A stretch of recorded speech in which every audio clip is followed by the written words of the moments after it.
The episode opens with Tom and Jill, a newlywed couple, celebrating their new life in Tom's childhood home, a gift from Tom's mother over a couple of drinks and sushi. They are laughing and enjoying themselves when they hear a knock from the basement, and they go to check what caused it.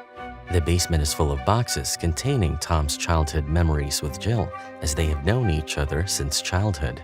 Suddenly, a little dog appears from behind the closet and dashes upstairs, surprising them. Tom and Jill chase the dog, baffled and clueless as to where it came from and whether to keep it.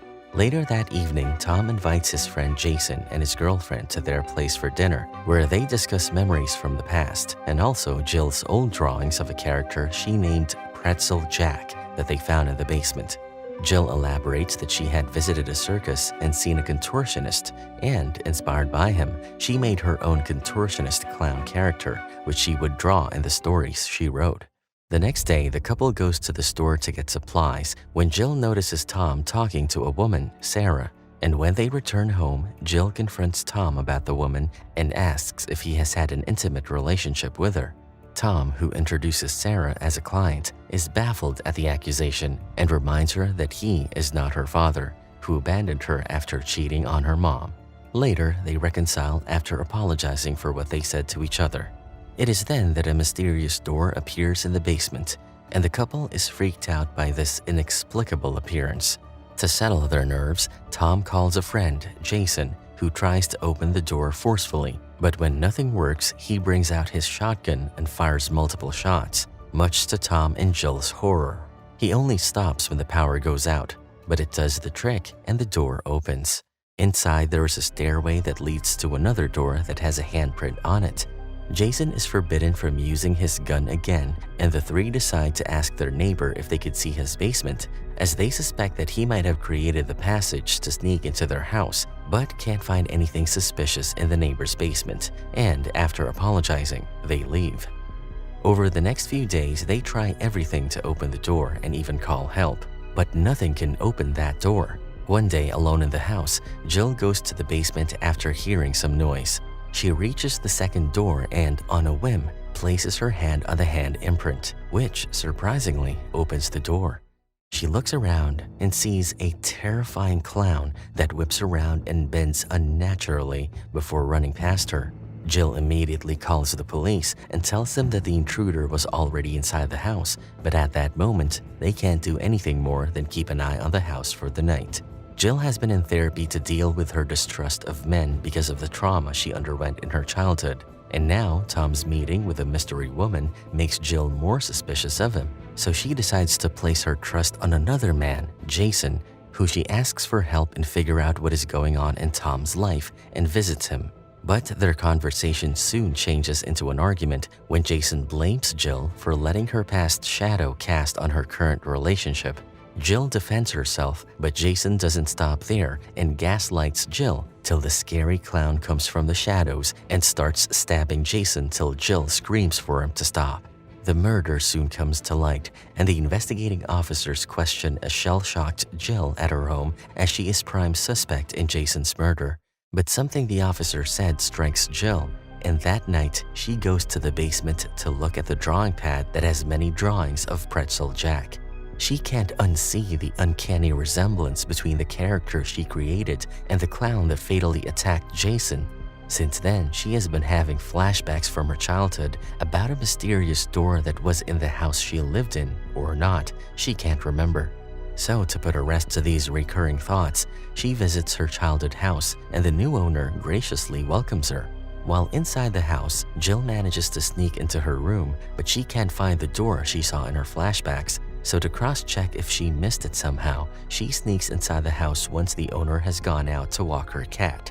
Jill walks into her old room and tears down the wallpaper that covers where she saw the door, and as she suspected, there is a door that is smaller than the one in her current house. She opens the door to find something peculiar inside that resembles a human figure but is too distorted to make out clearly. Jill is now convinced that Pretzel Jack has somehow come to life, and when she sees a glimpse of him in her bedroom, she screams for help. But when Tom checks and finds no one, he questions her sanity. Similarly, her therapist doesn't show any interest in what she's saying and, much to her chagrin, recommends her medicines, making her leave the session midway. When nobody believes her, Jill turns to yet another man, her neighbor Ian, who listens to her without judgment. Jill feels she can freely talk to him, so she confides in Ian about Pretzel Jack and how she believes she created the entity that killed Jason. Ian seems to understand her and presents his notion of the contortionist, describing him as her protector, and correlates his action to Jill getting angry at the people. He also confides in Jill and tells her that when he was a kid, he also drew himself a friend, a very tall character aptly named the Tall Boy. On the other hand, Tom has secrets of his own as he secretively gives Sarah's baby a toy at the park. And there's this mysterious woman with whom he occasionally meets and talks about Sarah and how much the baby looks like him, indicating that he might have fathered a child with her. These meetings are strange and unconventional therapy sessions take place in which the woman provides Tom with a sensory deprivation pool to take his mind off the recent events and all other things happening in his life.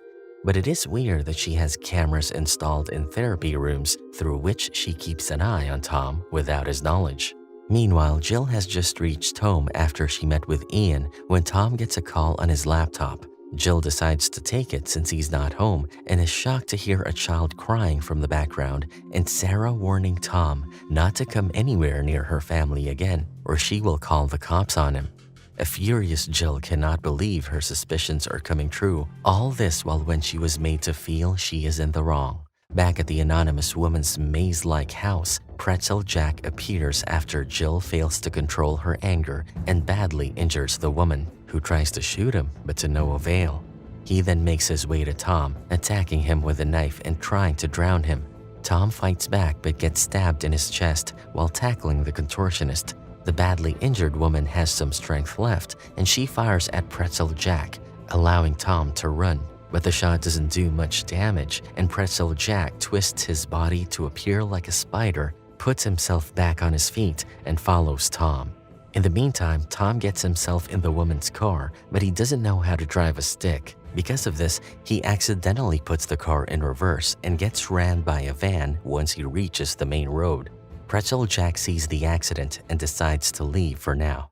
Jill soon receives a call from the hospital about Tom and gets ready to leave when she hears some noise from downstairs and finds the front door open.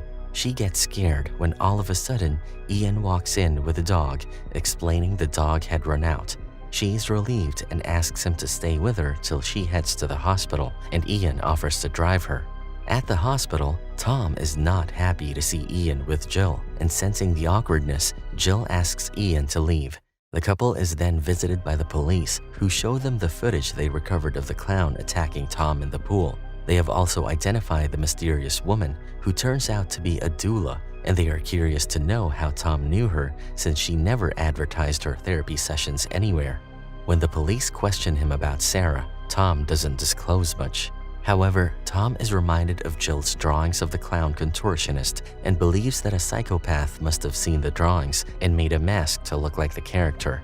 He soon gets discharged from the hospital, and when they reach home, Tom asks Jill if she knows this person who is trying to harm them. Jill calmly states that he's me and takes Tom to the door to show him the carcass of Pretzel Jack she picked up when she last visited her old house.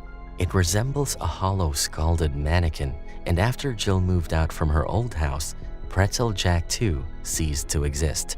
She further explains that he has come back to protect her from getting hurt. It is difficult for Tom to wrap his head around Jill's story and questions her why Pretzel Jack tried to hurt him. Jill tells him she heard the baby when she answered Sarah's call and asks him to tell the truth. Tom finally confesses that he was involved with an already married Sarah, but he ended it after he got together with Jill. Though he came to know later that Sarah was pregnant and was sure the kid was his, but Sarah didn't want her husband to know, so she threatened Tom to stay away. Jill is beyond furious at such a betrayal, and her mood alerts Pretzel Jack, who was sleeping under somebody's patio, and he soon puts his limbs in place before stomping to Jill's house. By the time he reaches the house, he sees Jill and Tom leave in their car. The couple has decided to visit Jill's psychiatrist for a couple session to save their marriage, but it backfires because both men dismiss Jill in her story about her imaginary friend, enraging Jill. She tells them that Pretzel Jack is coming as the light flickers, but the doctor is confident nothing will happen until Pretzel Jack crawls inside through the window and kills the doctor in front of Jill and Tom. The couple dash out of the building and hop into Ian's truck, who is surprisingly waiting for them at the entrance. Pretzel Jack chases them for quite some time before they lose him, and Tom looks at Jill in utter disbelief. They all go to Ian's home, and she asks for a method to destroy him, to which Ian paints a gruesome picture of destroying every part of Pretzel Jack to get rid of him, but also shares a different approach, which is to live with it and control it. Now that they know Pretzel Jack is real and Jill's creation, Ian suggests they lure him out to trap him and then learn to control him. But for that, she will have to go through emotional turmoil. They sit in the empty room behind the dream door, and as Jill's feelings and emotions get skinned, Pretzel Jack's pace increases as he makes his way to their house. Tom walks outside the room but stops when he sees Pretzel Jack at the edge of the stairs. Just then, Jill's phone rings and she picks it up to find it is her dad. Pretzel Jack suddenly charges towards Tom but runs past him into the room where he sees Jill, who is now calm and performs some moves to impress her. Jill smiles as she looks at Pretzel Jack and he takes her in an embrace, making her feel safe and happy. At that moment, Sarah's voice can be heard from upstairs calling out to Tom. Tom quickly makes his way up and opens the door for her. Jill and Ian also head upstairs, but when Jill sees Sarah outside with Tom arguing, she loses her cool, enticing Pretzel Jack to go after Tom and Sarah. Sarah gets stabbed in her leg before Tom flees with her, and Jill and Ian tail them. While trying to save themselves, Sarah and Tom also try to sort things out, and Tom finds out that the child is not his after Sarah got the DNA tests done. So to tell him that, she came to his house that evening. They enter a gymnasium, and Tom hides an injured Sarah in a room while he tries to lure away Pretzel Jack. Soon, a chase ensues, and they end up in the swimming pool area where Pretzel Jack tries to drown Tom yet again. Ian and Jill also reach there, and Jill panics, seeing her husband in danger because of her imaginary friend. However, Ian tries to calm her down and asks her to concentrate on him so he can guide her to control Pretzel Jack. Once she gets control of Pretzel Jack, she frees Tom first, and then Ian helps her crush her creation using her mind. And that ends up with Pretzel Jack exploding into white dust underwater. Simultaneously, Jill and Ian fall to the floor, and Jill's ear bleeds. They take Sarah to the hospital, where the situation gets awkward as no one talks to the other. So Sarah asks to have a moment alone with Jill and tells her that Tom doesn't have an illegitimate child with her, putting an end to Jill's suspicions. Yet she doesn't feel at ease because Tom lied. Outside the room, Tom and Ian stand waiting, but Tom doesn't trust Ian and wanders off to avoid being in his company, but ends up meeting the detectives. Meanwhile, Jill asks Ian to give her a ride, but tells him she doesn't want to go home and wishes to learn to control her mind. Ian takes her to his family's summer home, and a feeling of deja vu suddenly engulfs Jill as she enters the house. Ian prepares the bed for her, and once she's asleep, he goes through her phone, where her dad has left dozens of messages and calls asking her to meet him. After being grilled by the detectives at the hospital, Tom returns home, tired. He calls for Jill, but when no one answers, he reaches out for his phone and finds a message from Jill's dad, Bill, who sounds panicked and asks Tom to tell Jill to meet him as soon as possible as he has something very important to share about his family. The scene then shifts to a motel where Bill is drinking. When he hears a knock at his door, he rushes to find it is Ian, who addresses him as Dad, indicating Jill is his half-sister. Ian despises his dad and conjures Tallboy, who gouges Bill's eyes, killing him instantly. Moments later, Tom reaches the address Bill had mentioned in his voicemail and sees Ian leaving the same motel. Tom goes into the motel looking for Bill, but the room Bill had mentioned is empty, as if he was never there. The next day, Ian starts training Jill and reveals he created her dog, which astonishes her. After finding her phone smashed, she can't shake an inexplicable feeling and steps out of the house for some fresh air. Unbeknownst to her, Tallboy is keeping a vigil on her. Once back inside, she hears rustling from within a closet. She opens it to find a stuffed dog toy that looks exactly like she had when she was a little girl. Fear grips her immediately as she realizes something is very wrong, but she composes herself before Ian and says she needs to go home. Back at the house, Tom spots his dog's twin that takes him into Ian's home, and after finding no one's home, Tom snoops in to find Jill's pictures and proof that reveals Ian is Jill's half-brother. Ian and Jill return home and find Tom inside the house with all the pictures, and he confronts Ian about it. Jill suddenly remembers why the house looked familiar, because it was the same house where her dad had taken her and her mother a few times, and she had left her stuffed dog there.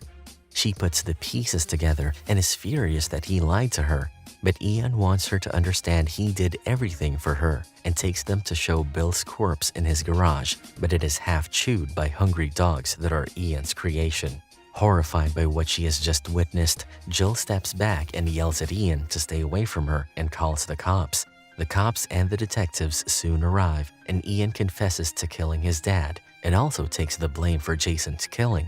He further states that he needed the condo he lives in to be near Jill, so he put the house owners to rest. He is arrested and taken away by two detectives, and as he is being transported, they get stuck behind a school bus and wait for it to move. Just as they are waiting, Tallboy comes from behind holding drilling machines and brutally kills the detectives. Jill and Tom reconcile after the time apart and realize how much they love each other. Tom steps out of the house to see Ian standing on his porch, covered in blood. Tom calls a cop who is at the neighboring crime scene, but to his horror, Ian makes Tallboy slay the cop.